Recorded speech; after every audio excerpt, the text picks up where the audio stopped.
അവര് പറയുന്നത് പൂർണ്ണമായിട്ട് വിശ്വസിക്കാൻ പറ്റുന്നില്ല.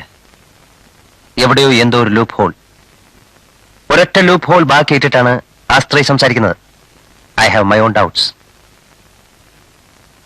ആ ഒറ്റ ലൂപ്പ് ഹോളും അയാളുടെ അവസാനത്തെ അപൂർണ നോവലിൽ നഷ്ടമാകുന്ന ആ വയറ്റിൽ കണ്ണിയും, സ്വന്തം മരണം എഴുതി വെച്ചതിന് അറം സംഭവിച്ചതുപോലെ കേസും.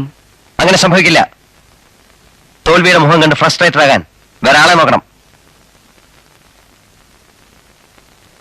ആ 3 സ്ത്രീകൾക്കും ഈ മർഡറിൽ പങ്കുണ്ട്. 3 സ്ത്രീകളെന്ന് പറയുമ്പോ? ഭഗിനി സേവാമയ്ക്ക്, നിന്റെ ഫ്രണ്ടിന്റെ അമ്മയ്ക്ക്, പിന്നെ നിന്റെ ഫ്രണ്ടിന് ശില്പയ്ക്ക്. ആ തള്ളേ മോളെ ഇന്ന് രാത്രി തന്നെ കസ്റ്റഡിയിൽ എടുക്കണം. പോലീസ് സ്റ്റേഷനിൽ വന്നാൽ മാത്രം മുഴുവൻ നേരും പറയുന്ന നിങ്ങൾ അത് രണ്ടും.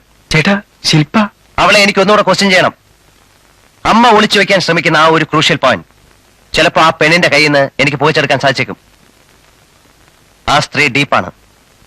എല്ലാ എവിഡൻസും എതിരാണെന്ന് അറിഞ്ഞിട്ടും അവരിപ്പോഴും ഒരു തുരുമ്പി പിടിച്ച് രക്ഷപ്പെടാനുള്ള ശ്രമത്തിലാണ്. ഇപ്പൊ പറഞ്ഞതിൽ നിന്ന് മാറി വേറൊന്ന് പറയാൻ കൂട്ടാക്കുന്ന ടൈപ്പ് അല്ല അവര്. മോള് കൊച്ചുവെണ്ണല്ലേ?